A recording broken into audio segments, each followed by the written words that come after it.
충격적인 뉴스가 전해졌습니다. 한국이 핵잠수함을 독자 설계했다는 것이 알려지면서 트럼프 행정부가 발칵 뒤집혔습니다. 핵확산 금지 조약 가입국인 한국이 미국 몰래 핵연료를 확보했다면 동맹 파기까지 고려해야 한다고 주장하는 트럼프 행정부 내 강경파들.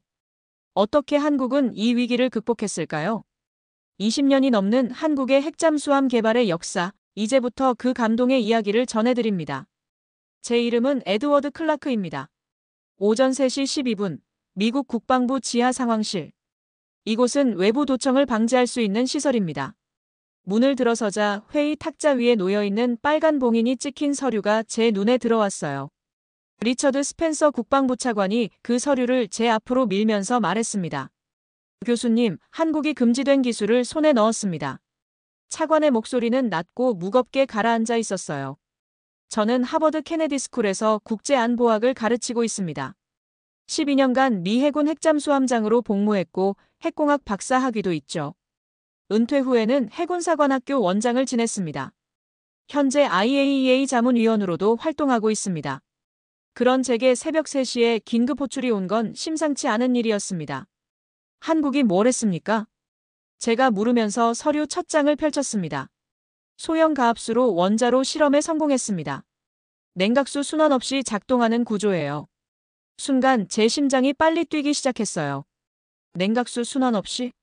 그건 우리 미국 기술자들이 불가능하다고 단정했던 구조였습니다. 2019년 MIT 연구팀도 실패했던 설계였죠. 국방부 내부 보고서에서도 이론적으로만 가능이라고 적혀 있었어요. 확실합니까? NSA가 포착한 암호 통신입니다. 대전 국방과학연구소 내부 문서예요. 제가 두 번째 페이지를 넘기니 그래프가 보였어요. 출력 200메가와트, 농축률 19.8%, 예상 수명 10년 이상. 제 손이 떨렸습니다. 이건 단순한 실험실 수준이 아니었어요. 실전 배치 가능한 완성형 설계였습니다. 농축률 19.8%로 10년 이상 사용하는 원자로면 미국이 70년간 공들인 핵비 확산 체제가 무용지물이 될 수 있는 기술입니다. 이 정보는 누가 압니까? 제가 물었죠. 국무부가 압니다. 캐런 월시 차관보가 발광하고 있습니다. 한국을 예외로 두면 전 세계가 핵잠을 요구할 거라고요. 차관이 말하면서 한숨을 쉬었습니다. 저는 서류를 천천히 넘겼어요. 펌프제트 추진 설계도, 원자로 냉각 구조도. 모든 페이지가 충격적이었습니다. 이것만으로도 원자력 잠수함 역사를 바꿀 만한 기술 수준이었습니다. 그때 제 눈에 들어온 제목. 삼축 능동 진동 제어 시스템. 잠수함의 최대 약점은 원자로에서 발생하는 소음과 진동이었습니다. 소련 원자력 잠수함은 소음이 너무 시끄러워서 북대서양 전역에서 탐지됐다는 농담이 있을 정도였어요. 미 해군은 이를 줄이기 위해 자기 유변 유체 기반의 능동소음 제어 기술을 개발했지만 시제품 단계에 머물러 있었습니다. 그러나 지금 한국이 복합진동 상쇄 기술을 세계 최초로 완성했다는 보고서를 제가 보고 있는 겁니다. 저는 놀라움을 금치 못했습니다. 그리고 한국이 어느 수준으로 개발했는지 궁금해졌습니다. 왜 저를 부르신 겁니까?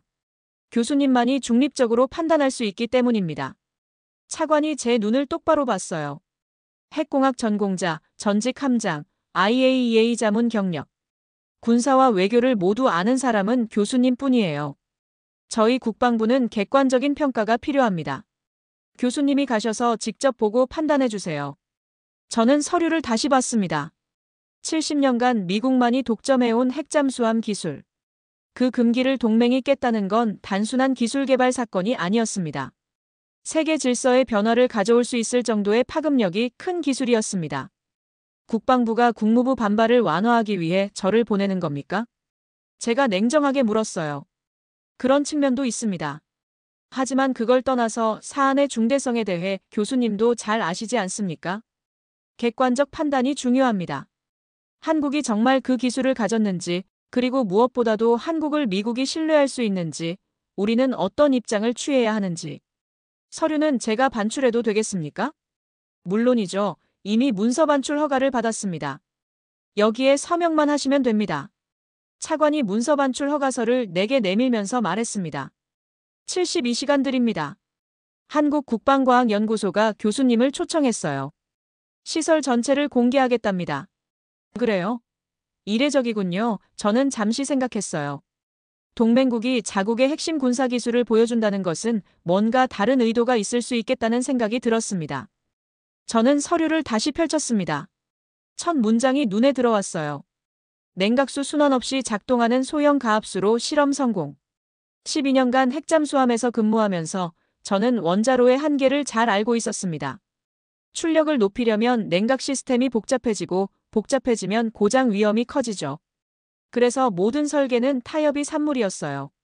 하지만 이 보고서는 새로운 경지의 타협을 말해주고 있었습니다.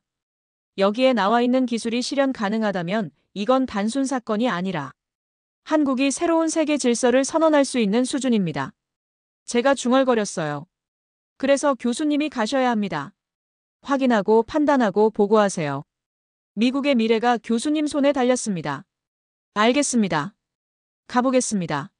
차관이 일어서자 저도 따라서 일어났습니다.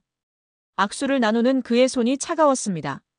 새벽 4시 국방부 청사를 나서자 차가운 공기가 폐를 채웠어요. 하늘에는 별이 보이지 않았죠. 72시간. 그 안에 저는 한국의 진실을 확인해야 했습니다. 기술의 진실, 의도의 진실, 그리고 신뢰의 진실을요. 주차장에서 차 시동을 걸었습니다. 계기판 시계가 4시 7분을 가리켰어요. 저는 핸들을 잡고 생각했습니다. 핵잠은 금지의 영역이었어요. 70년간 단 6나라만이 보유했던 절대 무기. 그걸 한국이 만들었다고요? 의심과 호기심이 뒤섞였습니다. 하지만 한 가지는 확실했어요. 이번 조사가 끝나면 세계는 달라질 거라는 것. 72시간 후 어떤 결말이 날지 궁금해졌습니다. 다음 날 오전 10시 국무부 청사 7층 회의실이었습니다. 창문 너머로 포토맥 강이 보였어요. 햇살이 수면에 반짝이고 있었죠. 하지만 회의실 안의 공기는 얼어붙어 있었습니다. 캐런 월시 비확산 차관보가 테이블 건너편에 앉아 쟤를 노려보고 있었어요. 그녀의 눈빛은 날카로웠습니다. 클라크 교수, 당신은 실수하고 있어요. 월시 차관보가 먼저 입을 열었습니다. 저는 커피잔을 천천히 내려놓았어요. 뜨거운 김이 얼굴을 스쳤죠. 무슨 실수 말입니까?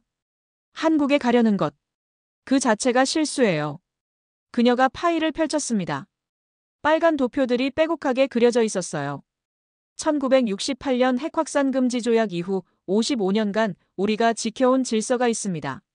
핵잠수함은 5개 핵보유국과 인도, 단 6나라만 보유하죠. 왜 그런지 아십니까? 월시가 테이블을 손가락으로 두드렸습니다. 똑똑, 규칙적인 소리가 울렸어요. 통제 때문입니다. 핵기술은 확산되는 순간 걷잡을 수 없어요. 한국을 예외로 인정하면 대만이 요구할 겁니다.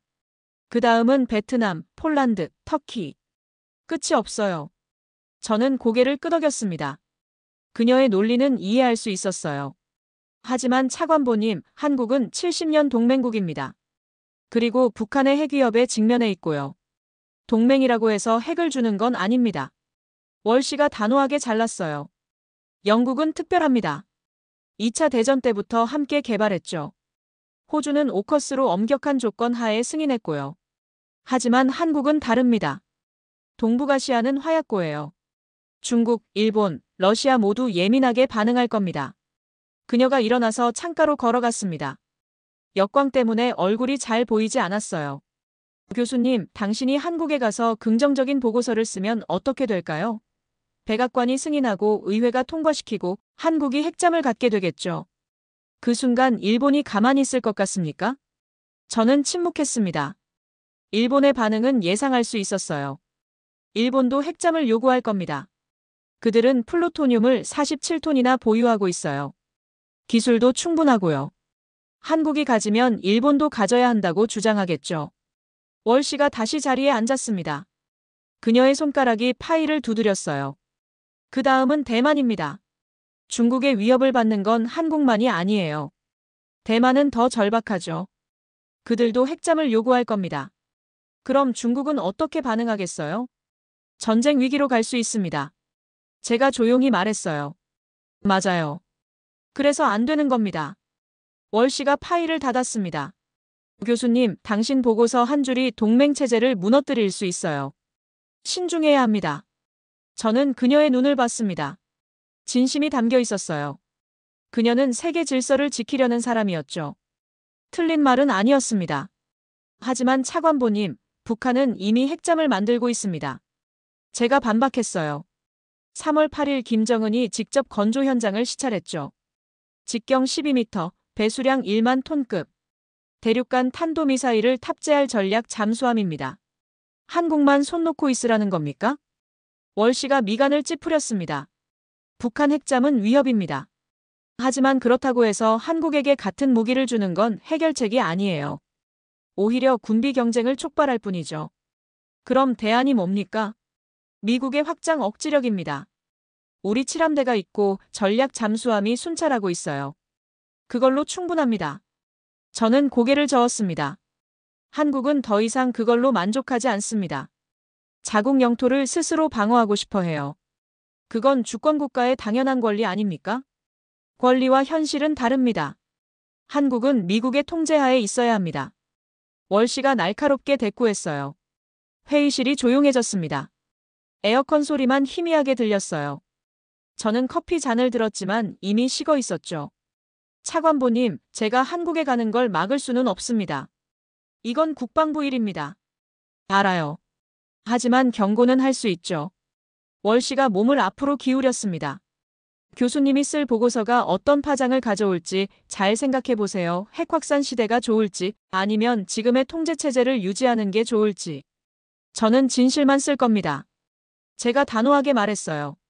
확인 없는 판단보다 위험한 건 없습니다. 제가 한국에 가서 직접 보고 사실을 확인하겠습니다. 그리고 그 사실을 바탕으로 판단하죠. 정책 판단은 제 소관이 아닙니다.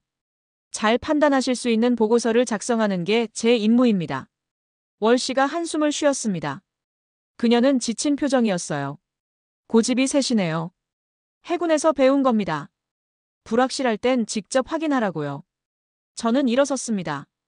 월씨도 따라 일어났어요.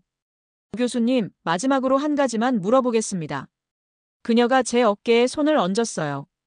당신은 정말 한국을 믿습니까? 70년 동맹이라고 해도 핵기술은 다릅니다. 한 번 주면 돌이킬 수 없어요. 저는 그녀의 눈을 똑바로 봤습니다. 그래서 확인하러 가는 겁니다. 믿을 수 있는지 없는지를요. 월씨가 손을 거뒀습니다. 그녀는 더 이상 말하지 않았어요. 회의실 문을 나서는데 그녀의 목소리가 들렸습니다. 클라크 교수, 신중하세요. 당신의 한 줄이 전쟁을 막을 수도 일으킬 수도 있습니다. 저는 대답하지 않았습니다. 복도를 걸으며 생각했어요. 월씨의 우려는 현실적이었습니다. 하지만 그렇다고 해서 눈을 감고 있을 수는 없었죠. 엘리베이터에 올랐습니다. 1층까지 내려가는 동안 거울에 비친 제 얼굴을 봤어요. 피곤해 보였습니다. 하지만 결심은 흔들리지 않았어요. 밖으로 나오니 햇살이 따가웠습니다. 저는 선글라스를 꺼내 썼어요. 핸드폰이 울렸죠. 국방부에서 온 메시지였습니다. 내일 오전 7시 앤드루스 공군기지. 한국행 전용기 준비됨. 저는 주머니에 폰을 넣었습니다. 24시간도 안 남았어요. 집에 가서 짐을 싸야 했죠. 여권, 노트북, 그리고 녹음기. 모든 걸 기록할 작정이었습니다. 택시를 잡아탔습니다. 기사가 물었어요. 어디로 가십니까? 알링턴으로요. 차창 밖으로 워싱턴 거리가 지나갔습니다. 사람들이 평범하게 걸어가고 있었어요. 그들은 몰랐죠. 지금 이 순간 세계 질서가 흔들리고 있다는 걸요. 저는 눈을 감았습니다. 내일이면 태평양을 건너겠죠. 그리고 한국에서 진실을 마주하게 될 겁니다. 월씨의 경고가 귓가에 맴돌았어요. 한 줄이 전쟁을 막을 수도 일으킬 수도 있다. 하지만 저는 확신했습니다. 확인 없는 반대보다 위험한 건 확신 없는 판단이라고요. 챕터 3대전 국방과학연구소 보여주는 나라. 인천공항에 도착한 건 다음 날 오후 3시였습니다. 입국장을 나서자 30대 중반으로 보이는 여성이 제 이름이 적힌 팻말을 들고 있었어요. 단정한 정장 차림이었죠. 그녀가 다가와 손을 내밀었습니다. 클라크 교수님이십니까? 국방과학연구소 윤세린입니다. 악수를 나누는 그녀의 손에서 단단한 힘이 느껴졌어요. 반갑습니다. 윤 박사님, 환영합니다. 긴 여행 힘드셨죠? 바로 대전으로 출발하겠습니다. 차를 타고 고속도로를 달렸습니다. 창밖으로 한국의 풍경이 펼쳐졌어요. 산과 들판, 그리고 빽빽한 아파트 단지들. 윤세리는 운전하면서 간단히 일정을 설명했죠. 오늘은 세 가지를 보여드릴 겁니다. 능동진동 제어 마운트, 펌프제트 추진 시스템, 그리고 소형 가압수로 원자로요. 모두 핵심 기술들이군요. 네. 저희는 숨길 게 없습니다. 오히려 보여드리고 싶어요. 그녀의 목소리에는 자신감이 묻어났습니다. 대전으로 향하는 동안 윤혜리는 한국의 잠수함 개발 역사를 설명해줬어요. 1990년대 독일에서 도입한 장보 고급부터 시작해서 국산 잠수함 손원 1급 그리고 최신예 도산 안창호까지. 도산 안창호는 정말 인상적이더군요. 리튬 배터리와 연료 전지를 결합한 시스템은 세계 최고 수준이죠. 감사합니다. 하지만 오늘 보실 건 그것보다 훨씬 더 인상적일 겁니다. 저는 창밖을 보며 생각했습니다. 도대체 뭘 보여줄 작정일까? 그리고 왜 미국 전문가를 초청한 걸까? 궁금증은 계속 커져만 갔어요. 하지만 그때까지만 해도 저는 몰랐습니다. 한국에서 제가 목격할 것이 제 모든 상식을 뒤엎을 거라는 걸요. 대전 연구소에 도착한 건 오후 6시였어요. 외부에서 보면 평범한 연구단지였습니다. 하지만 게이트를 통과하는 순간 분위기가 달라졌죠. 경비가 삼엄했어요.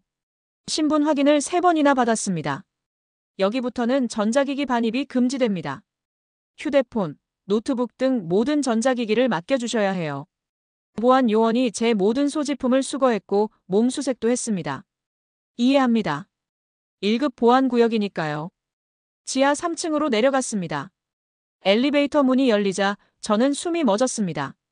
거대한 실험실이 제 눈앞에 펼쳐졌어요. 천장 높이가 20m는 되어 보였죠. 중앙에 커다란 금속 프레임이 있었고 그 위에 엔진 같은 장비가 올려져 있었습니다. 저게 능동진동 제어 마운트입니까? 제가 물었어요. 네. 삼축 능동 마운트 시스템입니다. 자기유변 액추에이터를 사용하죠. 윤세린이 컨트롤 패널로 걸어가며 설명했습니다. 원자로가 작동하면 엄청난 진동이 발생해요. 그 진동을 실시간으로 감지하고 역위상 진동을 만들어서 상쇄하는 겁니다. 그녀가 스위치를 켰습니다. 엔진이 웅웅거리기 시작했어요. 소음계 화면에 숫자가 뜨기 시작했죠. 130데시벨, 128데시벨, 125데시벨. 귀가 먹먹할 정도로 시끄러웠습니다. 지금부터 능동 제어를 켭니다. 윤세린이 또 다른 버튼을 눌렀어요. 순간 소음이 뚝 떨어졌습니다. 130데시벨에서 85데시벨로 45데시벨이나 감소한 거였죠. 제 손이 떨렸습니다. 이건 이론이 아니었어요. 실제로 작동하는 시스템이었습니다. 어떻게 이게 가능합니까? 자기유변 유체의 점도를 밀리초 단위로 조절합니다. 센서가 진동을 감지하는 순간 제어 시스템이 계산하고 액추에이터가 반응하죠. 모든 과정이 0.003초 안에 이루어져요. 저는 프레임에 손을 대봤습니다. 미세한 떨림만 느껴질 뿐이었어요. 130데시벨 엔진이 돌아가는데도 거의 진동이 없었죠. 개발 기간이 얼마나 걸렸습니까? 2021년 5월부터 2024년 10월까지. 3년 반입니다. 3년 반. 미국은 같은 기술을 10년 넘게 연구하고도 아직 완성하지 못했어요. 그런데 한국이 3년 만에 해냈다는 겁니까? 예산은요? 85억 원입니다. 미화로 약 650만 달러죠. 650만 달러. 우리가 쓴 예산의 10분의 1도 안 되는 금액이었습니다. 놀랍습니다. 제가 솔직하게 인정했어요. 감사합니다. 다음 걸 보여드리죠. 윤세린이 다른 문으로 안내했습니다. 복도를 지나 또 다른 거대한 공간이 나타났어요.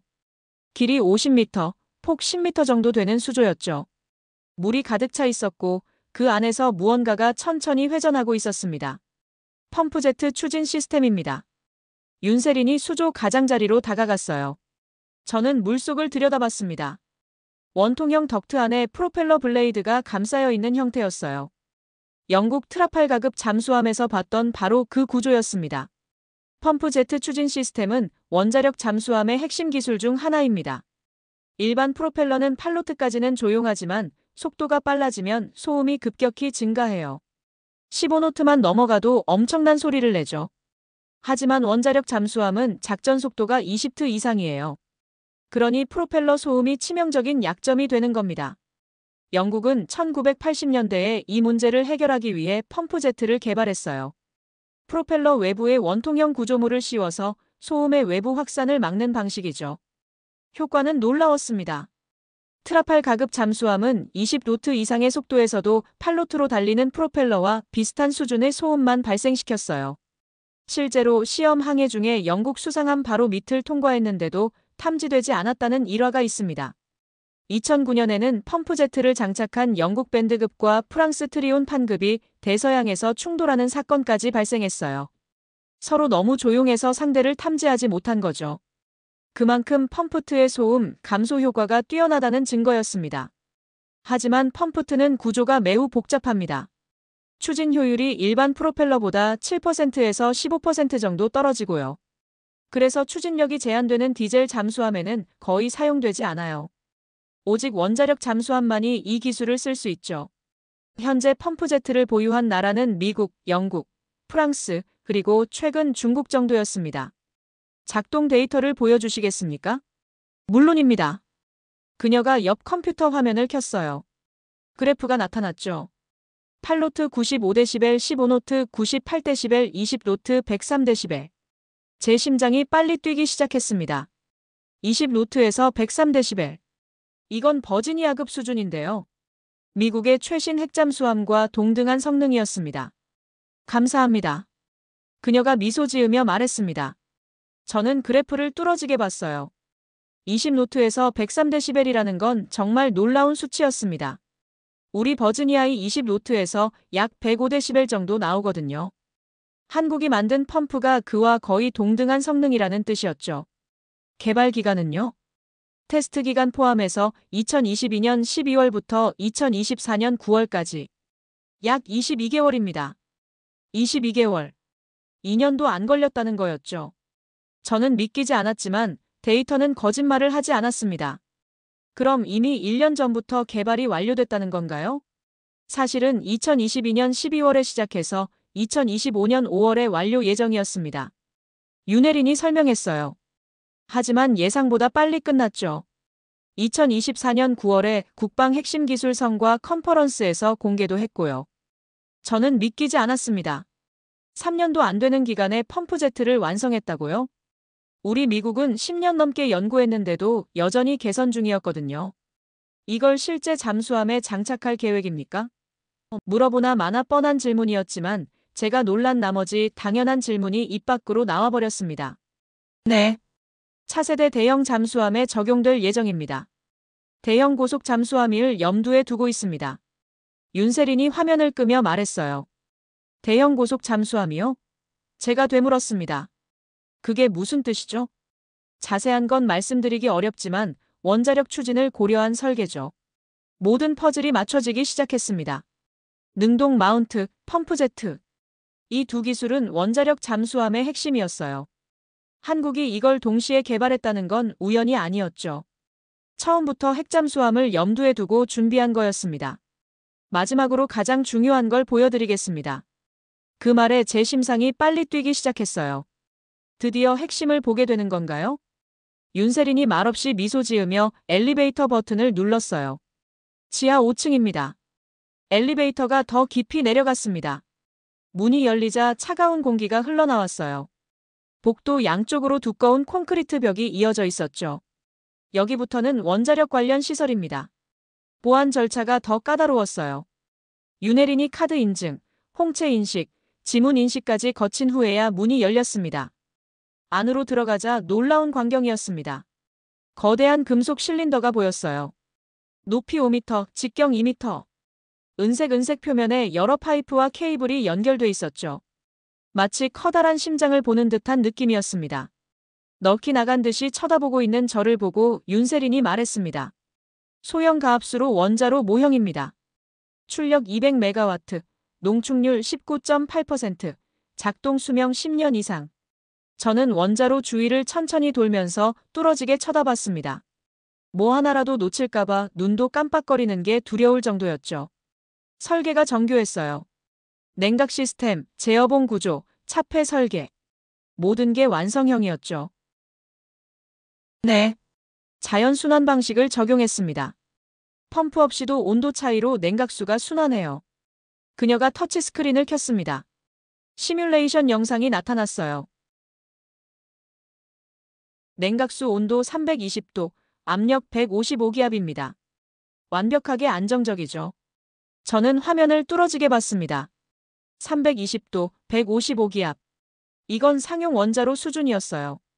실험실 수준이 아니라 실전 배치 가능한 완성형이었습니다. 언제부터 연구했습니까? 2005년부터입니다.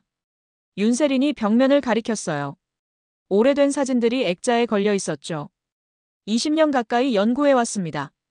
정권이 바뀌어도 예산이 끊겨도 우리는 포기하지 않았어요. 그녀의 목소리에 자부심이 묻어났습니다. 저는 사진들을 봤어요. 2005년 젊은 연구원들이 설계도 앞에 모여있는 모습. 2010년 어두운 표정의 사람들. 2015년, 2020년. 사진 속 사람들은 점점 나이가 들어갔지만 눈빛만은 살아있었습니다. 윤 박사님, 왜 이렇게까지 했습니까? 제가 물었어요. 우리는 증명하고 싶었습니다. 한국도 미국의 동등한 동맹국가가 될 수 있다는 걸요. 그러려면 신뢰를 행동으로 보여줄 수밖에 없는데 행동은 기술로 뒷받침되어야 했죠. 신뢰받을 자격이 있다는 걸 보여줘야 했어요. 그녀가 제 눈을 똑바로 봤습니다. 핵은 통제의 대상이지만 신뢰는 공개와 객관적 검증의 결과입니다. 그래서 교수님을 초대한 거예요. 보여드리고 싶었어요. 우리가 숨기지 않는다는 걸요. 저는 고개를 끄덕였습니다. 이제 이해할 수 있었어요. 한국이 왜 저를 초청했는지, 왜 모든 걸 공개했는지. 이건 단순한 기술 시연이 아니었습니다. 신뢰의 표현이었어요. 투명성의 선언이었죠. 교수님, 어떻게 생각하십니까? 한국은 신뢰받을 나라인가요? 윤세린이 조심스럽게 물었지만 질문은 단도직입적이었습니다. 저는 원자로를 다시 봤습니다. 20년의 세월이 담긴 금속 덩어리. 수많은 밤샘 작업과 좌절, 그리고 희망이 응축된 결과물이었죠. 인상적입니다. 기술 수준이 예상을 뛰어넘었어요. 제가 솔직하게 말했습니다. 교수님, 이제부터 제일 중요한 걸 보여드리겠습니다. 윤세린이 말했습니다. 뭡니까? 파이로 프로세싱 시설입니다. 파이로 프로세싱. 사용 후 핵연료 재처리 기술. 이건 민감한 영역이었습니다. 플루토늄 추출이 가능한 기술이거든요. 왜 그걸 제게 보여주려는 겁니까? 제가 물었죠. 투명성입니다. 우린 숨길 게 없어요. 오히려 보여드리고 싶습니다. 우리가 책임감 있는 나라라는 걸요. 윤혜린을 따라 복도 끝으로 걸어갔습니다. 또 다른 보안 구역이었어요. 이번엔 경비가 2명이나 서 있었죠. 신분증과 출입 허가서를 확인한 후에야 들어갈 수 있었습니다. 교수님, 여기서부터는 정말 조심스러운 부분입니다. 오시는 것만으로도 큰 신뢰를 보여드리는 거예요.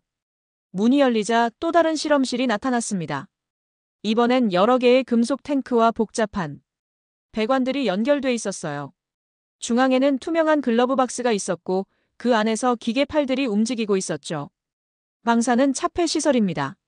실제 사용 후 핵연료는 없고 모해 물질로 실험 중입니다. 한국의 파이로 프로세싱이 뭔지 설명해 주시겠습니까? 제가 물었습니다. 원자력 발전소에서 연료를 다 쓰고 나면 핵폐기물이 남잖아요. 그 안에는 여전히 우라늄과 플루토늄이 남아 있습니다. 파이로 프로세싱은 이걸 분리해서 재사용하는 기술이에요. 건식 재처리 방식이라고도 하죠. 전통적인 습식 재처리와 뭐가 다릅니까? 습식은 질산을 사용해서 화학적으로 분리하는 방식이에요. 하지만 파이로 프로세싱은 고온에서 전기화학적으로 분리합니다. 윤혜린이 화이트보드에 그림을 그리기 시작했어요. 총 4단계로 이루어져 있어요. 전처리, 전해 환원, 전해 정련, 그리고 폐기물 처리 및 연료 제조입니다. 첫 번째 전처리는 사용 후 핵연을 분쇄하고 불순물을 제거하는 단계예요. 두 번째 전해 환원은 산화된 핵연료를 금속으로 환원시키는 겁니다. 여기까지는 현재 미국과의 협정으로 허가된 범위입니다. 우리가 할 수 있는 건 여기까지예요. 하지만 진짜 핵심은 3단계와 4단계입니다. 세 번째 전해 정렬은요. 윤혜린이 계속 설명했어요. 전기화학장치로 고순도 우라늄과 플루토늄을 분리합니다. 네 번째는 이걸 가지고 새로운 핵열을 만드는 거고요. 만약 이전 과정이 완성되면 이론적으로 약 3,000년분의 핵연료를 확보할 수 있습니다. 3,000년이요.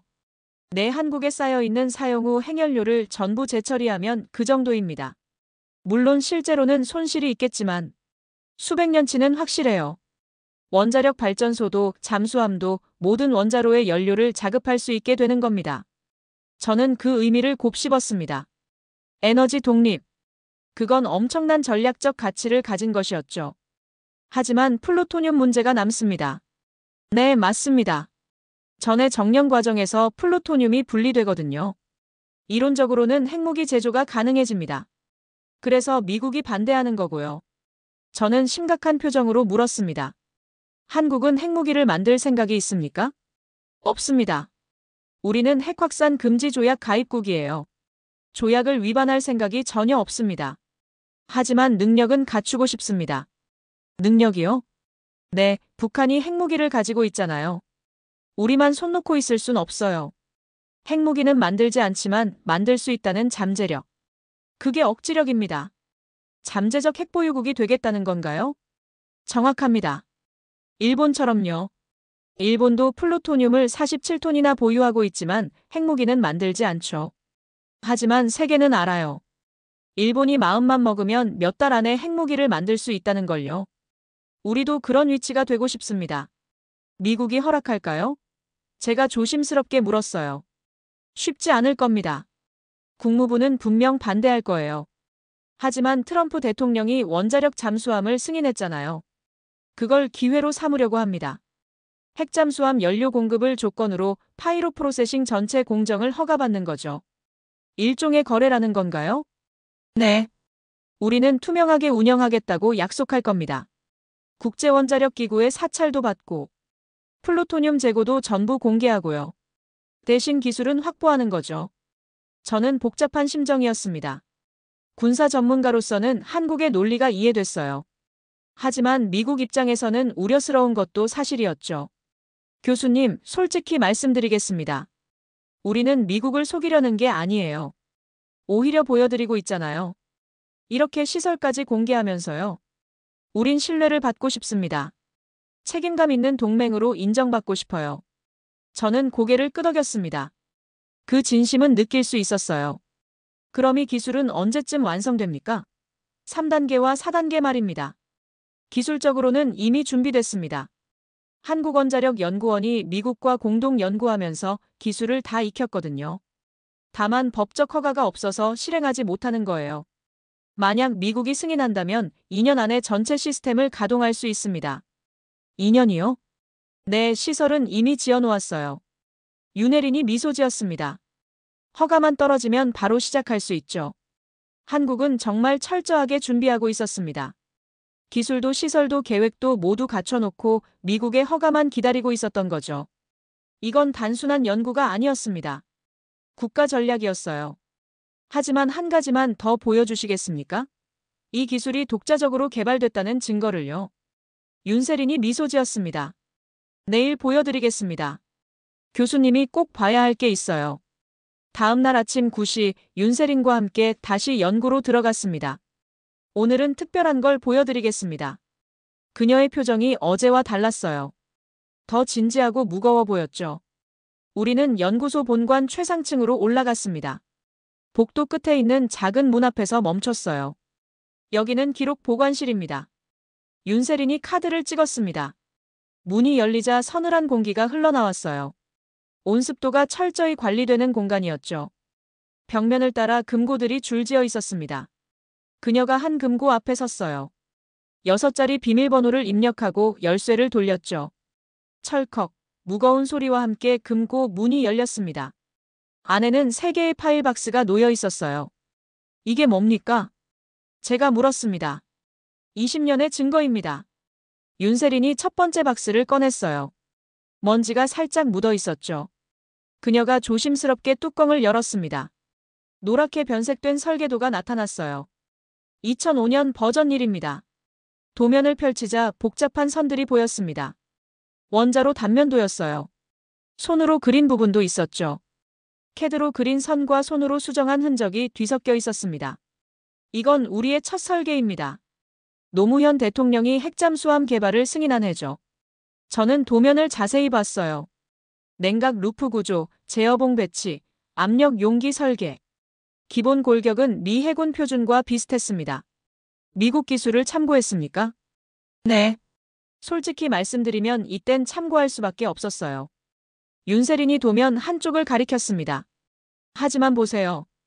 여기 냉각 불안정 경고 표시가 있죠. 제어봉 반응 지연 0.3초. 미국 표준을 그대로 적용하면 안 됐어요. 우리가 사용할 수 있는 합금이 달랐거든요. 도면 여백에 빨간 펜으로 쓴 메모가 보였습니다. 냉각제 압력 불안정. 대안 필요. 글씨가 급하게 쓰여 있었어요. 절박함이 느껴졌죠. 2005년부터 2009년까지 4년간 우리는 이 문제를 해결하려 했습니다. 윤세린이 두 번째 박스를 꺼냈어요. 그리고 2012년 두 번째 버전을 완성했죠. 새 도면을 펼쳤습니다. 이번엔 훨씬 정교했어요. 캐드로 깔끔하게 그려져 있었고 3D 모델링 사진도 첨부돼 있었죠. 버전 2입니다. 국산화 실험 단계예요.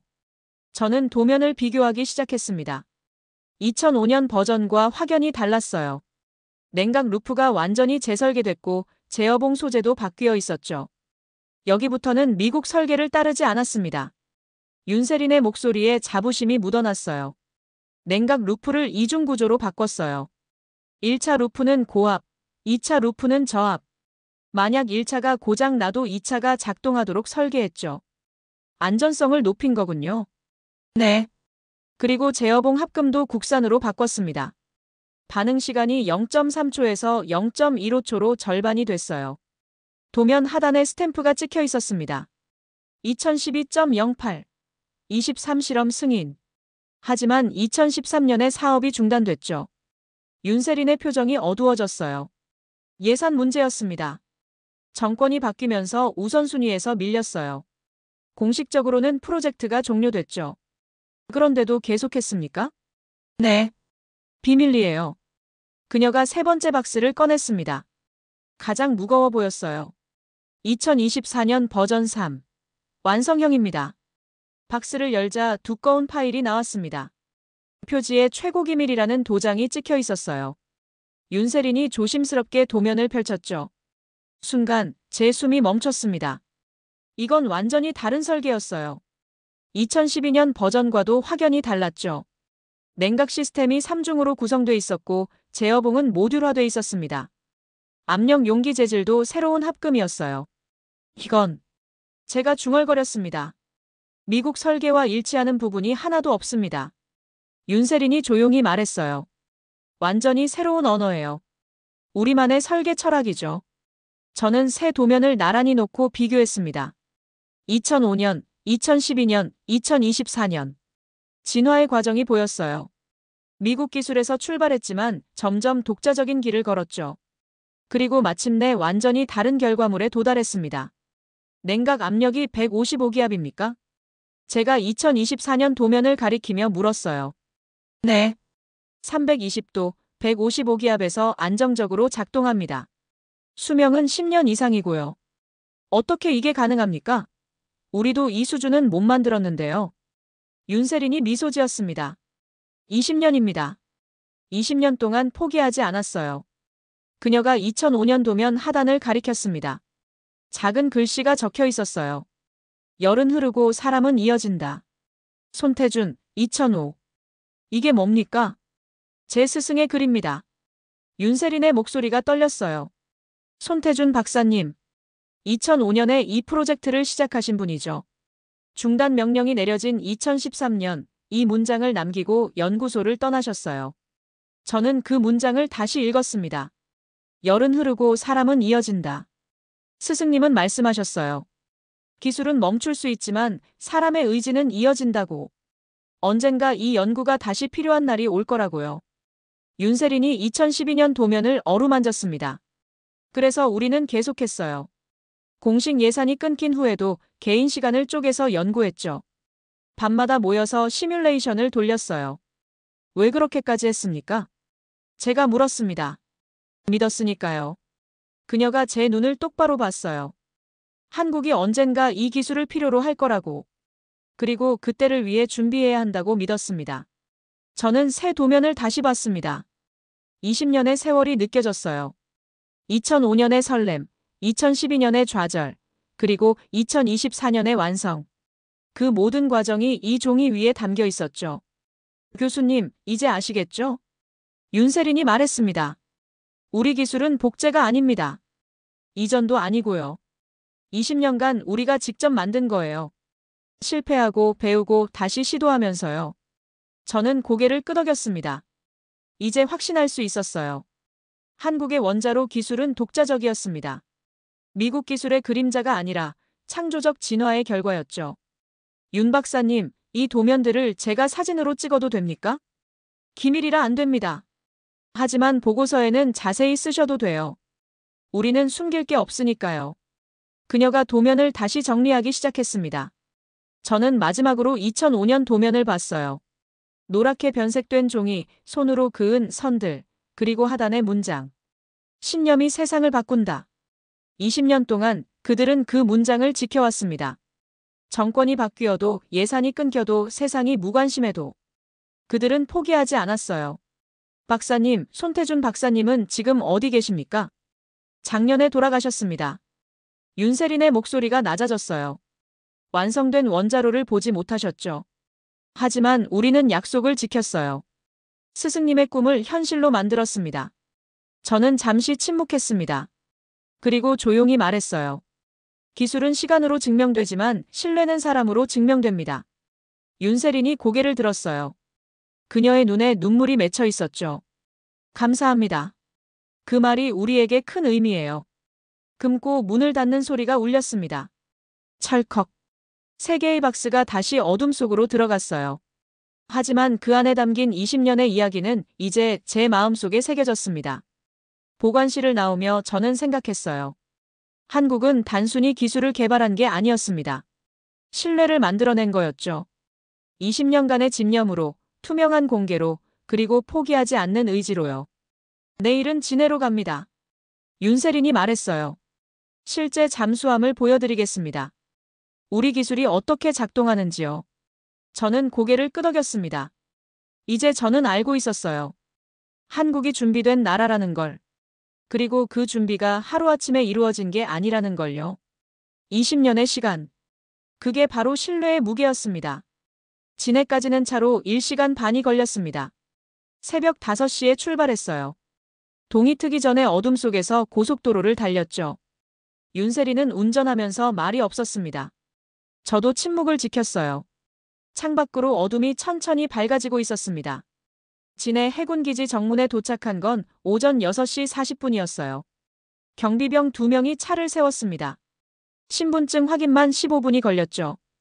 게이트를 3번 통과한 후에야 안으로 들어갈 수 있었습니다. 부두가 보였습니다. 거대한 군함들이 정박해 있었어요. 이지스 구축함, 호위함, 그리고 저 멀리 잠수함도 보였죠. 검은 선체가 물 위로 살짝 드러나 있었습니다. 저기입니다. 윤세린이 차를 세우며 말했어요. 한 남자가 부두에서 기다리고 있었습니다. 40대 중반쯤으로 보였어요. 해군 정복을 입고 있었고 어깨에 별이 2개 달려 있었죠. 박도현 소장입니다. 잠수함 사령부 전략기획단장이에요. 윤세린이 소개했습니다. 차에서 내리자 박 소장이 경례를 했어요. 저도 답례했죠. 클라크 교수님 환영합니다. 긴 여행 고생하셨습니다. 반갑습니다. 소장님, 오늘 특별한 걸 보여드리겠습니다. 이쪽으로 오시죠. 박 소장이 부두를 따라 걸어갔습니다. 우리는 그를 따라갔어요. 아침 바다 냄새가 코를 찔렀죠. 갈매기 울음소리가 들렸습니다. 검은 잠수함 앞에 멈췄습니다. 길이가 100m는 되어 보였어요. 폭도 12m 정도. 도산 안창호급보다 훨씬 컸죠. 해룡1호입니다. 박 소장이 말했어요. 도산급 후속 핵추진 잠수함. 아직 공식 명칭은 아니지만 우리는 그렇게 부르고 있습니다. 제 심장이 빨리 뛰기 시작했습니다. 핵잠. 실물이었어요. 수중 배수량 5,200톤, 길이 98m, 폭 11.5m입니다. 승조원은 50명이고요. 박 소장이 선체를 어루만졌어요. 작년 12월에 진수했습니다. 지금은 시험 항해 중이죠.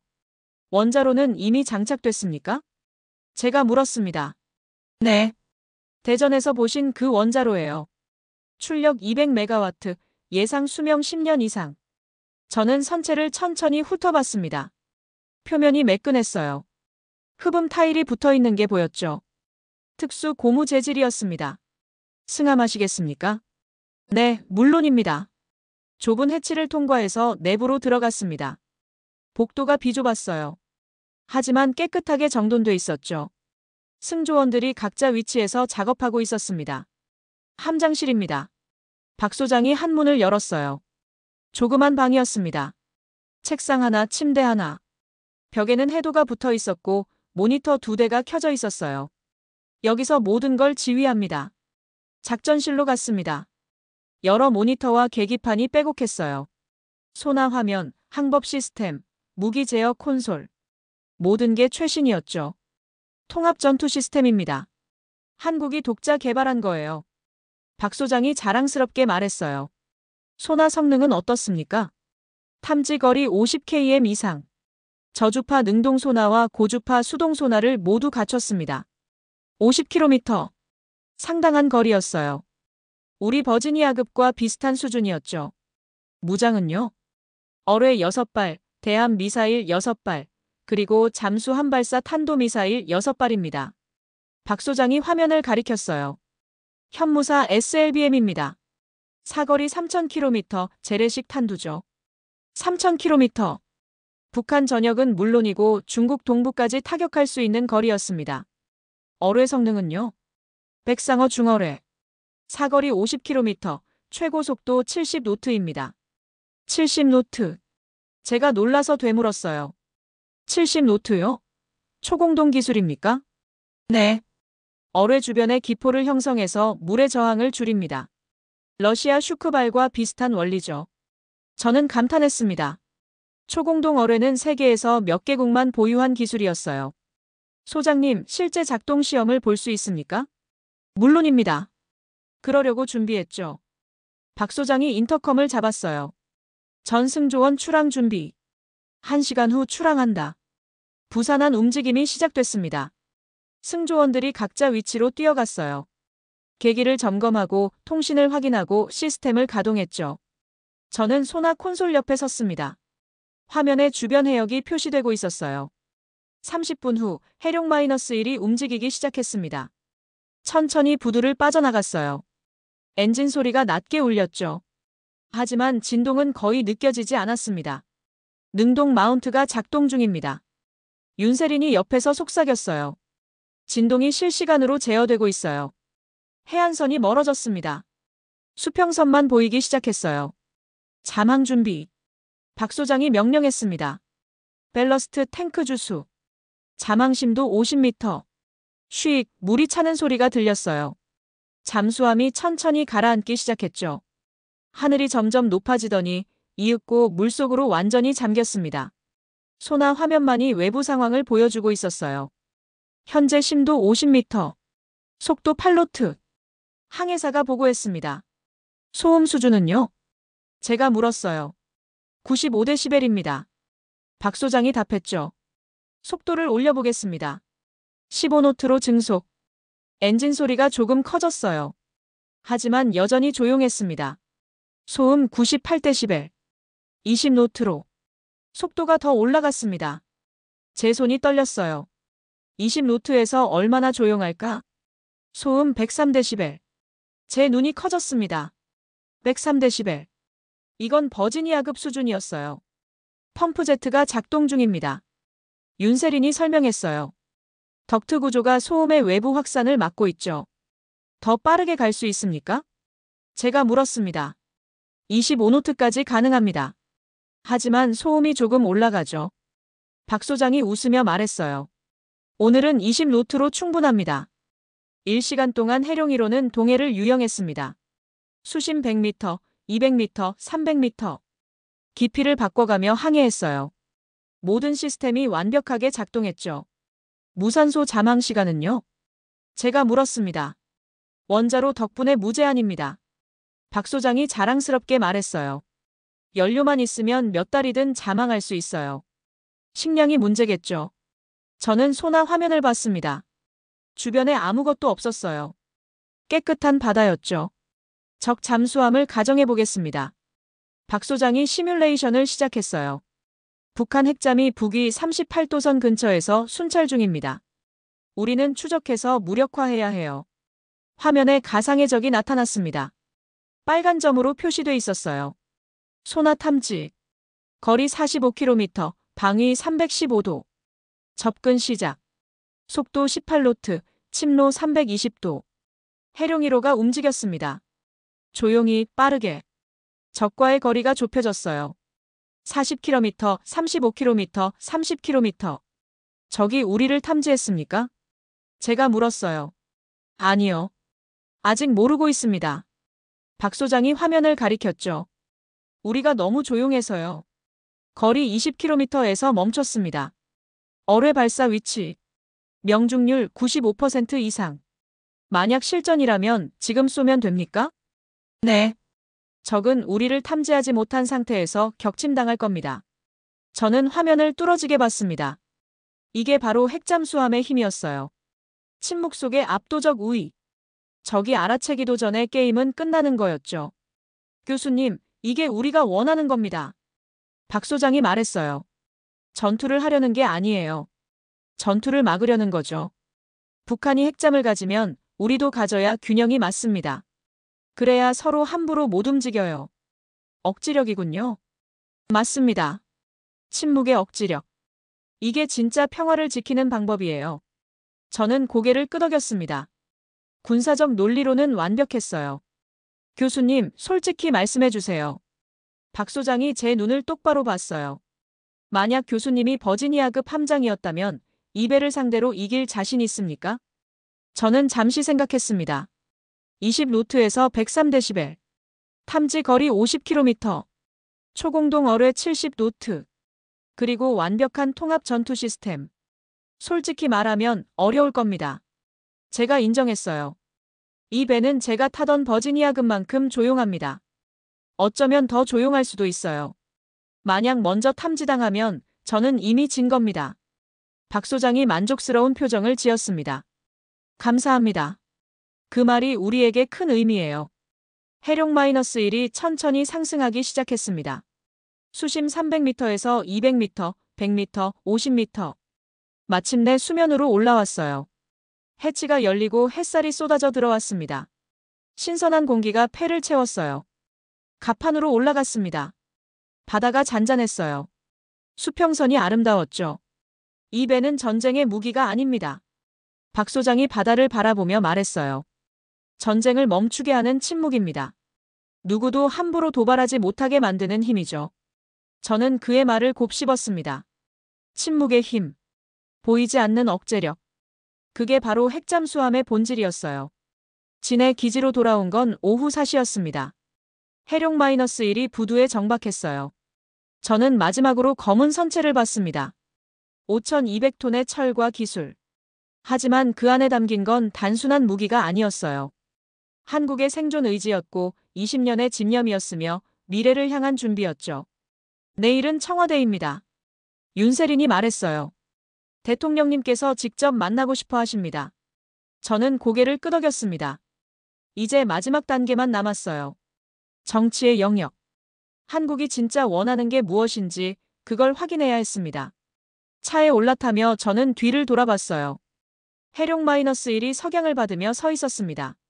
침묵 속에서 조용히 하지만 확고하게. 대통령실에 도착한 건 다음 날 오전 10시였습니다. 정문을 통과하는 데만 30분이 걸렸어요.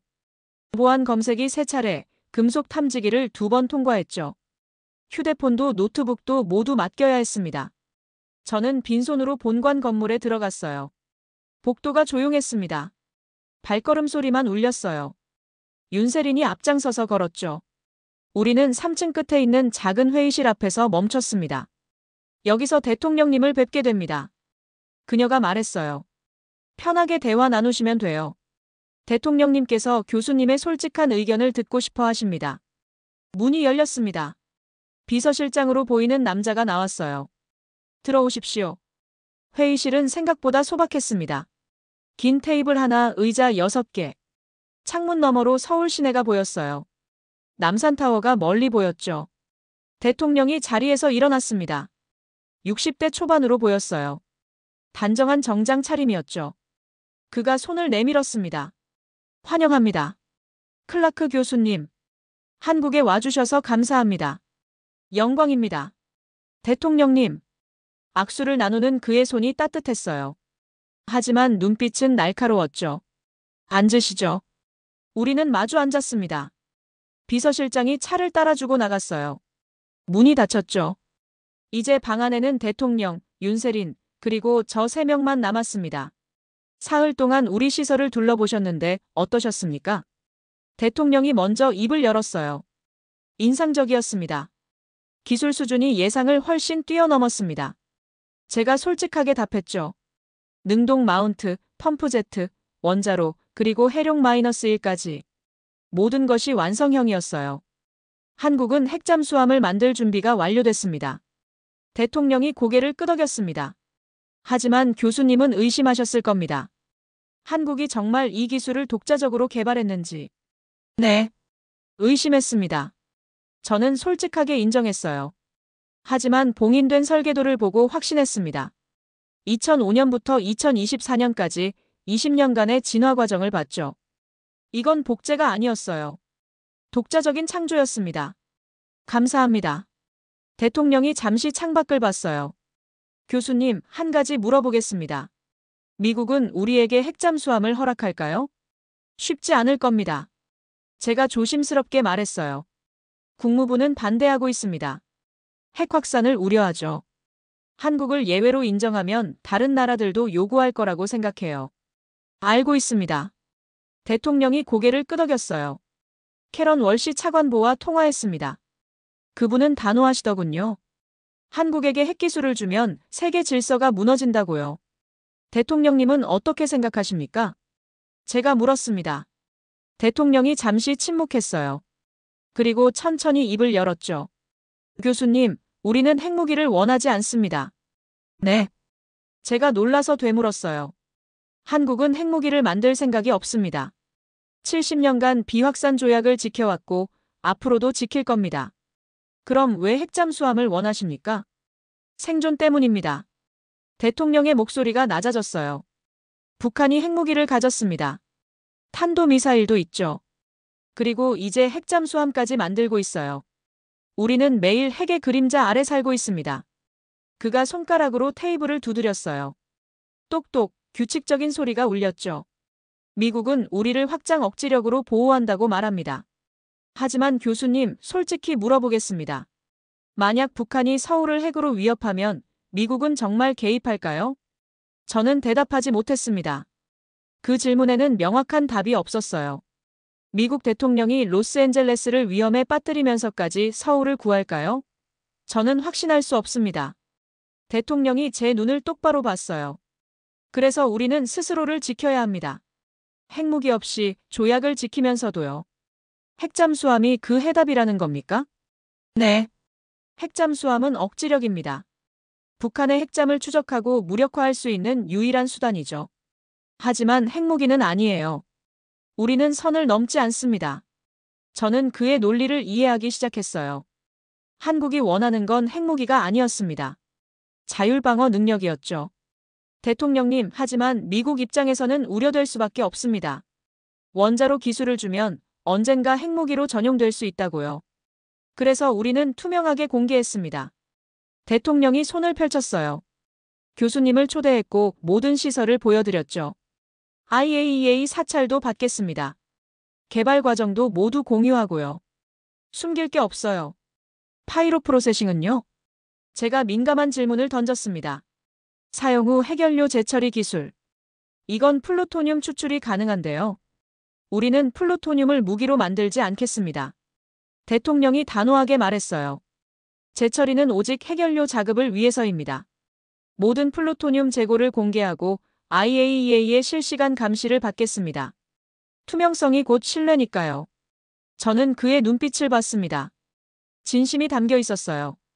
대통령님, 그럼 한국이 진짜 원하는 게 뭡니까? 신뢰입니다. 대통령이 조용히 말했어요. 한국은 더 이상 보호받기만 하는 나라가 아니에요. 스스로 서고 책임지고 기여하는 나라가 되고 싶습니다. 동맹으로서요. 그가 창밖을 가리켰습니다. 저 도시를 보십시오. 70년 전에는 폐허였어요. 하지만 지금은 세계 10대 경제대국입니다. 우리는 증명했어요. 할 수 있다는 걸요. 기술적으로는 증명됐습니다. 제가 인정했어요. 하지만 정치적으로는 어떻습니까? 중국은 반발할 겁니다. 일본도 민감하게 반응할 거고요. 알고 있습니다. 대통령이 한숨을 쉬었어요. 하지만 우리는 선택의 여지가 없습니다. 북한이 핵잠을 가지는 순간 한반도 균형이 무너져요. 우리도 가져야 균형이 맞습니다. 균형 때문에 핵을 확산시킨다는 논리는 위험합니다. 제가 반박했어요. 그럼 계속 무너진 균형 속에서 살라는 겁니까? 대통령의 목소리가 높아졌어요. 70년간 우리는 참아왔습니다. 미국을 믿고 동맹을 믿고 기다렸죠. 하지만 이제 한계입니다. 북한은 핵무기를 만들고 중국은 군사력을 키우고 러시아는 위협하고 있어요. 우리만 가만히 있을 순 없습니다. 방이 조용해졌습니다. 에어컨 소리만 희미하게 들렸어요. 교수님, 대통령이 진정한 목소리로 말했어요. 우리는 전쟁을 원하지 않습니다. 핵무기도 원하지 않아요. 단지 우리 국민을 지킬 능력을 원할 뿐입니다. 그게 주권국가의 권리 아닙니까? 저는 고개를 끄덕였습니다. 그 말은 틀리지 않았어요. 미국에 뭐라고 보고하시겠습니까? 대통령이 물었어요. 저는 잠시 생각했습니다. 사흘 동안 본 모든 것들. 기술, 의지, 투명성. 그리고 지금 대통령의 진심. 사실대로 보고하겠습니다. 제가 말했어요. 한국은 핵잠수함을 만들 능력이 있습니다. 기술은 독자적이고 의도는 방어적이며 투명성도 확보됐어요. 미국이 지원해야 한다고 건의하겠습니다. 조건은요? 3가지입니다. 첫째, 모든 개발 과정을 미국과 공유. 둘째, IAEA 정기 사찰. 셋째, 핵연료는 오직 추진용으로만 사용. 이것만 지켜진다면 한국을 신뢰할 수 있습니다. 대통령이 일어났습니다. 저도 따라 일어났어요. 감사합니다. 교수님, 공정하게 봐주셔서요. 그가 다시 악수를 청했어요. 한국은 약속을 지키는 나라입니다. 70년간 증명했죠. 앞으로도 그럴 겁니다. 악수를 나누는 그의 손에서 단단한 힘이 느껴졌어요. 대통령님, 한 가지만 약속해 주십시오. 제가 말했습니다. 투명성을 잃지 마십시오. 그게 신뢰의 전부입니다. 약속합니다. 대통령이 고개를 끄덕였어요. 한국은 핵을 요구하지 않습니다. 신뢰를 요구합니다. 회의실을 나오며 저는 생각했어요. 핵이 아닌 신뢰. 그게 바로 한국이 추구하는 것이었습니다. 복도를 걸으며 윤세린이 말했어요. 교수님, 정말 감사합니다. 당연한 일을 했을 뿐입니다. 저는 창밖을 봤습니다. 서울의 하늘이 맑았어요. 72시간이 끝나가고 있었습니다. 이제 워싱턴으로 돌아가서 보고해야 했어요. 사실을 있는 그대로 진실을 숨김없이. 한국은 준비됐습니다. 기술도 의지도 투명성도. 이제 남은 건 미국의 결정이었죠. 신뢰할 것인가 말 것인가. 저는 이미 답을 알고 있었습니다. 워싱턴으로 돌아온 건 3일 후였습니다. 14시간 비행 동안 저는 보고서를 완성했어요. 72페이지. 모든 데이터, 모든 관찰, 모든 판단을 담았죠. 표지에 제목을 적었습니다. 대한민국 핵추진 잠수함 프로그램 평가 기술적 완성도와 전략적 함의. 앤드루스 공군기지에 착륙했을 때 국방부 차량이 대기하고 있었어요. 곧바로 펜타곤으로 향했죠. 브리핑은 오후 2시로 잡혀 있었습니다. 백악관 국방부 합동회의실이었어요.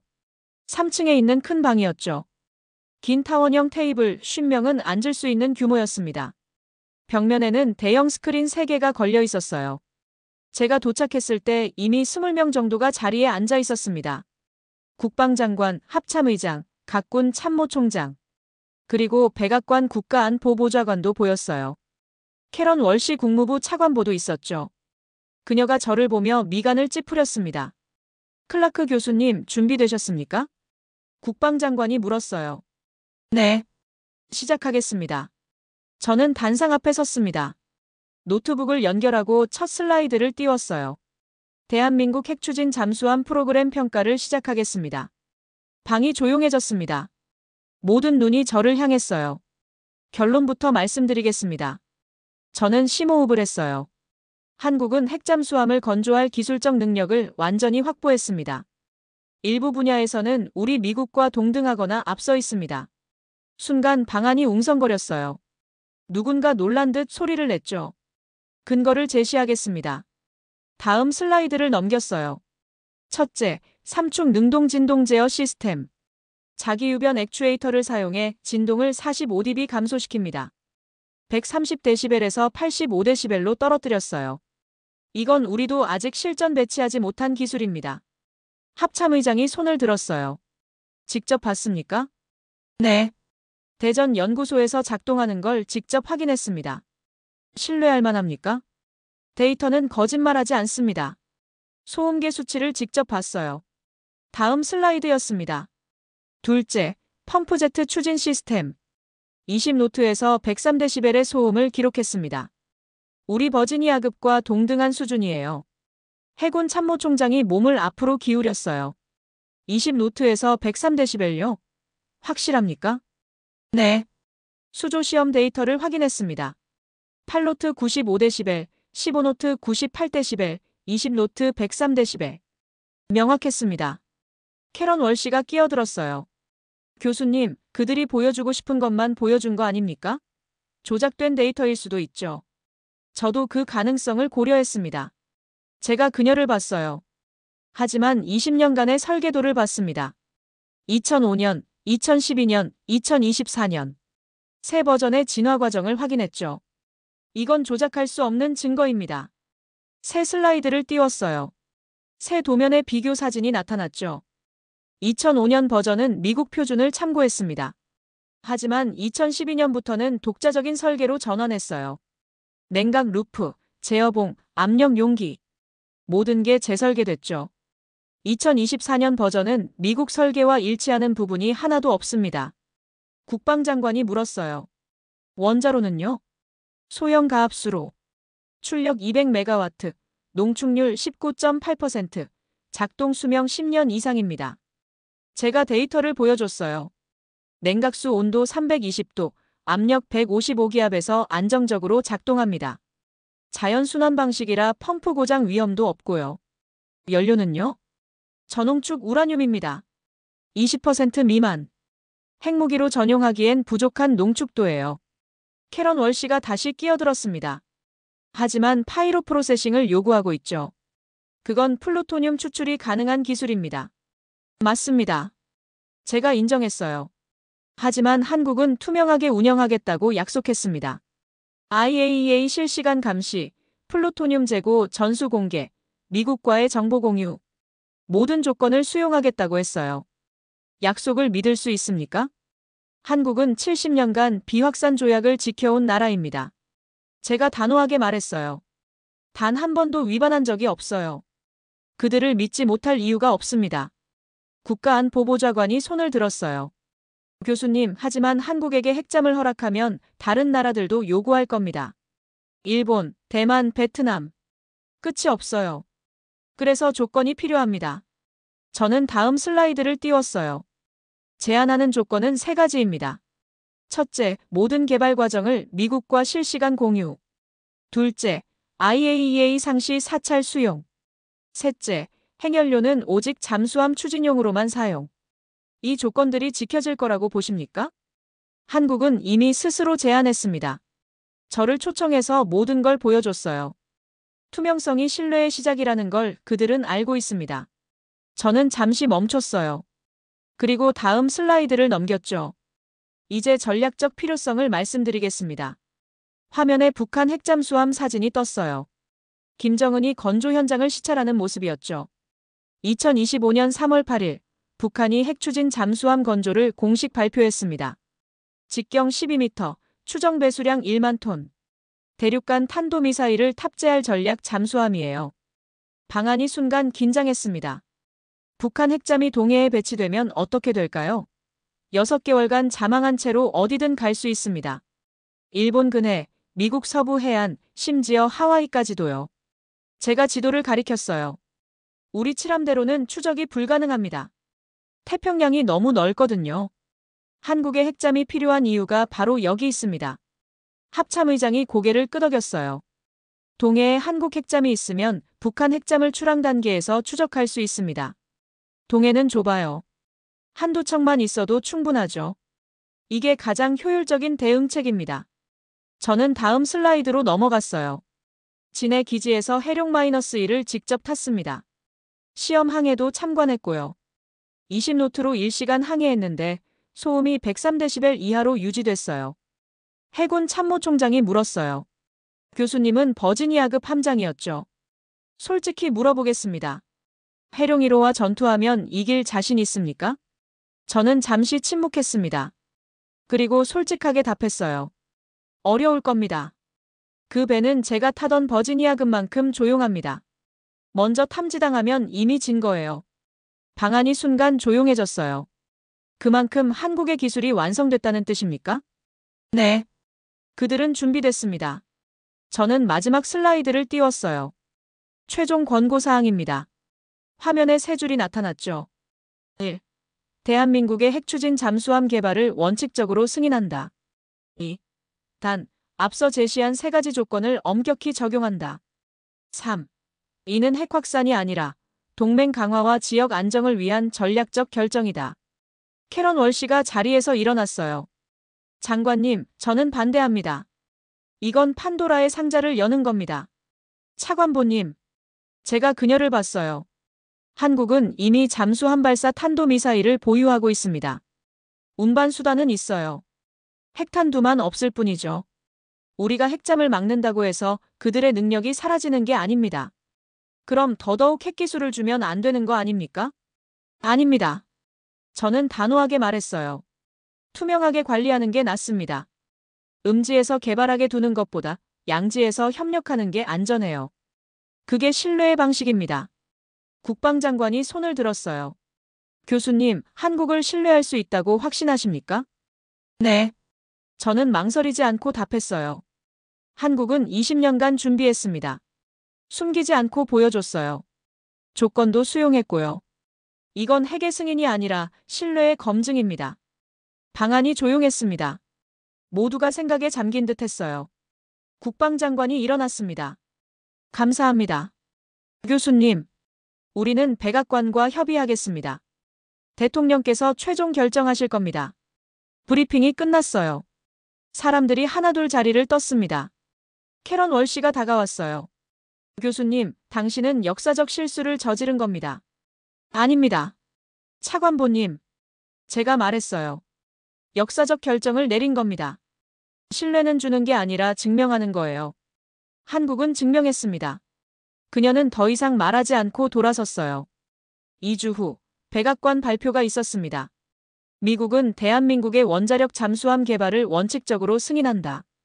단, 구체적 조건은 양국 협의를 통해 확정한다. CNN 속보가 전 세계로 타전됐어요. 워싱턴 포스트는 일면에 실었죠. 신뢰의 새로운 모델 한국 핵잠 승인. 그날 저녁 윤세린에게서 이메일이 왔습니다. 교수님, 감사합니다. 당신 덕분에 20년의 꿈이 현실이 됐습니다. 저는 답장을 썼어요. 축하합니다. 하지만 이제 시작입니다. 약속을 지키세요. 투명성을 잃지 마십시오. 그게 신뢰의 전부입니다. 보내기 버튼을 누르고 창밖을 봤습니다. 워싱턴의 밤하늘이 맑았어요.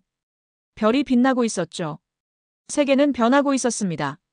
핵을 통제하는 시대에서 신뢰를 증명하는 시대로. 한국은 그 첫 사례가 됐습니다. 그들은 핵을 만들지 않았어요. 대신 핵을 다룰 자격을 만들어냈죠. 케네디 스쿨 강의실에 들어선 건 월요일 오전 9시였습니다. 복도를 걸으며 익숙한 나무 바닥 소리를 들었어요. 20년간 걸어온 길이었죠. 하지만 오늘은 달랐습니다. 제 발걸음이 이전보다 무겁게 느껴졌어요.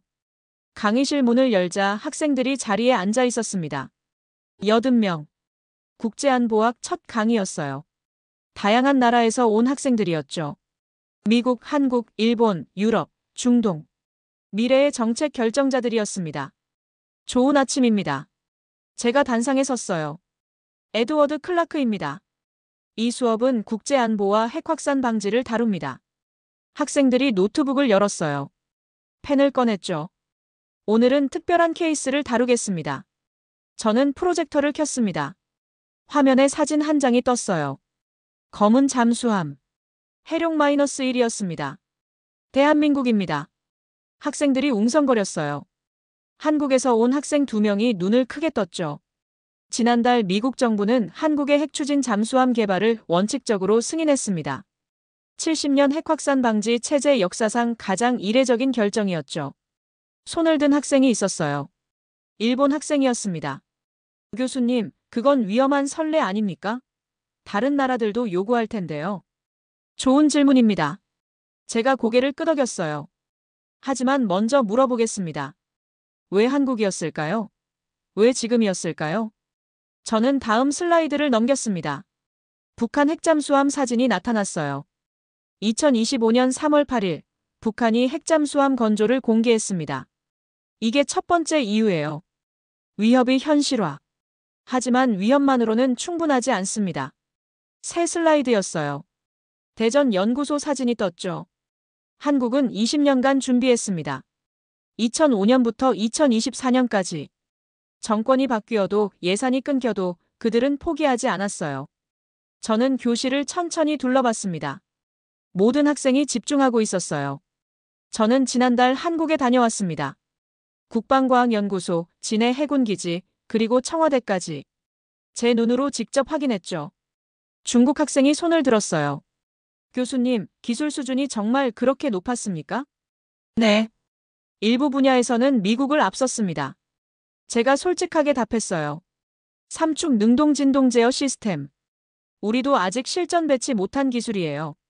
한국은 3년 만에 완성했습니다. 펌프제트 추진도 마찬가지고요. 그럼 기술 이전입니까? 아닙니다. 저는 단호하게 말했어요. 독자 개발입니다. 저는 20년간의 설계도를 봤어요. 진화의 과정을 확인했죠. 2005년엔 미국 표준을 참고했지만 2024년엔 완전히 다른 설계가 됐습니다. 한국 학생이 손을 들었어요. 교수님, 그럼 한국이 특별해서 승인받은 겁니까? 특별하다기보다는 자격을 증명했다고 봐야 합니다. 저는 새 슬라이드를 띄웠어요. 새 단어가 나타났죠. capability, intent, transparency, 능력, 의도, 투명성. 이 세 가지가 신뢰의 조건입니다. 제가 첫 번째를 가리켰어요. 능력. 한국은 핵잠을 만들 기술을 확보했습니다. 원자로, 추진 시스템, 소음 감소 기술. 모든 게 완성형이었어요. 두 번째를 가리켰죠. 의도. 한국은 핵무기를 원하지 않습니다. 70년간 비확산 조약을 지켜왔고 앞으로도 지킬 거예요. 그들이 원하는 건 자율방어 능력입니다. 세 번째였습니다. 투명성. 한국은 미국 전문가를 초청했습니다. 모든 시설을 공개했어요. IAEA 사찰도 받겠다고 약속했죠. 숨길 게 없다는 걸 보여준 겁니다. 유럽 학생이 질문했어요. 교수님, 하지만 투명성은 언제든 철회될 수 있습니다. 약속을 어기면 어떻게 합니까? 그래서 조건이 있습니다. 저는 답했어요. 첫째, 모든 개발 과정을 미국과 실시간 공유. 둘째, IAEA 상시 사찰. 셋째, 핵연료는 오직 추진용으로만 사용. 이 세 가지를 어기면 즉시 중단됩니다. 그래도 위험하지 않습니까? 모든 신뢰에는 위험이 따릅니다. 제가 교실을 둘러봤어요. 하지만 신뢰 없이는 협력도 없습니다. 70년간 미국은 통제의 방식으로 핵을 관리했어요. 하지만 이제는 신뢰의 방식이 필요합니다. 저는 다음 슬라이드를 넘겼습니다. 세계 지도가 나타났어요. From Protected Nation to Trusted Nation. 보호받는 나라에서 신뢰받는 나라로. 한국은 이 전환을 이뤘습니다. 일본 학생이 다시 손을 들었어요. 교수님, 그럼 일본도 같은 방식을 쓸 수 있습니까? 가능합니다. 세 가지 조건을 충족한다면요. 저는 솔직하게 답했어요. 능력을 증명하고 방어적 의도를 보이고 투명하게 운영하겠다고 약속하세요. 그럼 신뢰받을 수 있습니다. 그럼 핵 확산 방지 체제가 무너지는 거 아닙니까? 중국 학생이 날카롭게 물었어요. 아닙니다. 진화하는 겁니다. 제가 단호하게 말했어요. 1968년 핵 확산 금지 조약은 냉전 시대의 산물입니다. 5개 핵보유국만 인정하고 나머지는 막는 방식이었죠. 하지만 세계는 변했어요. 저는 교탁을 두드렸습니다. 똑똑 소리가 울렸어요. 북한, 파키스탄, 이스라엘. 이미 조약 밖에서 핵을 가진 나라들이 있습니다. 막을 수 없는 현실이에요. 그렇다면 차라리 신뢰할 수 있는 나라에게는 투명한 조건 하에 허용하는 게 낫습니다. 그게 새로운 질서입니까? 한국 학생이 물었어요. 네. 신뢰 중심의 비확산 체제. 저는 화면을 가리켰습니다. 통제가 아니라 신뢰로. 금지가 아니라 투명성으로. 한국은 그 첫 번째 케이스입니다. 시계를 봤어요. 50분이 지났죠. 오늘 수업은 여기까지입니다. 학생들이 짐을 싸기 시작했어요. 잠깐. 제가 손을 들었습니다. 학생들이 멈췄어요. 한 가지만 더 말하겠습니다. 저는 교실을 천천히 둘러봤어요. 여러분은 미래의 정책 결정자들입니다. 외교관, 국방 전문가, 안보 고문이 될 거예요. 여러분이 내릴 결정이 세계를 바꿀 겁니다. 저는 해룡-1 사진을 다시 띄웠습니다. 기술은 언제든 복제될 수 있습니다. 하지만 신뢰는 증명으로만 존재합니다. 학생들이 화면을 봤어요. 한국은 20년간 증명했습니다. 포기하지 않는 의지로, 투명한 공개로, 조건을 수용하는 책임감으로요. 저는 잠시 멈췄습니다. 여러분은 지금 새로운 질서의 시작을 보고 있습니다. 핵의 시대가 끝나고 신뢰의 시대가 시작되는 순간을요. 교실이 조용했어요. 아무도 움직이지 않았습니다. 세계 질서의 새로운 언어는 신뢰입니다. 제가 마지막으로 말했어요. 그걸 기억하십시오. 학생들이 하나둘 자리에서 일어났습니다. 박수가 터져 나왔어요. 작은 박수였지만 진심이 담긴 소리였죠. 강의실을 나서며 저는 창밖을 봤습니다. 하버드 야드가 보였어요. 붉은 벽돌 건물들, 가을 단풍, 학생들이 걸어가는 모습. 72시간의 여정이 이렇게 끝났습니다. 아니, 끝이 아니었어요. 시작이었죠. 한국은 문을 열었습니다. 신뢰로 통하는 문을요. 이제 다른 나라들도 그 문 앞에 설 겁니다. 자격을 증명하고 투명성을 보이고 책임을 지겠다고 약속하면서요. 세계는 변하고 있었습니다. 그리고 저는 그 변화의 증언자였어요. 복도를 걸으며 저는 주머니에서 핸드폰을 꺼냈습니다. 윤세린에게서 메시지가 와 있었어요. 교수님, 해룡 2호기 건조가 시작됐습니다. 2년 후 진수 예정이에요. 그때 꼭 오세요. 저는 미소 지었습니다. 가겠습니다. 약속을 지키는 모습을 보고 싶으니까요. 답장을 보내고 주머니에 폰을 넣었어요. 케네디 스쿨 현관을 나서자 바람이 불었습니다. 차가운 11월 바람이었어요. 하지만 상쾌했죠. 하늘을 올려다봤습니다. 구름 사이로 햇살이 비치고 있었어요. 새로운 시대가 왔습니다. 핵이 아닌 신뢰로, 통제가 아닌 투명성으로, 금지가 아닌 책임으로. 한국은 그 첫걸음을 내디뎠어요. 그리고 세계는 그 뒤를 따를 것입니다. 저는 걸음을 옮겼습니다. 다음 강의 준비를 해야 했어요. 다음 세대에게 가르쳐야 할 게 많았죠. 신뢰의 시대를, 증명의 방법을, 그리고 책임의 무게를. 오늘 하버드 강의실에서 새로운 질서의 서막이 올랐습니다. 여러분, 한국이 세계 평화에 기여할 수 있을까요? 댓글로 의견을 남겨주세요.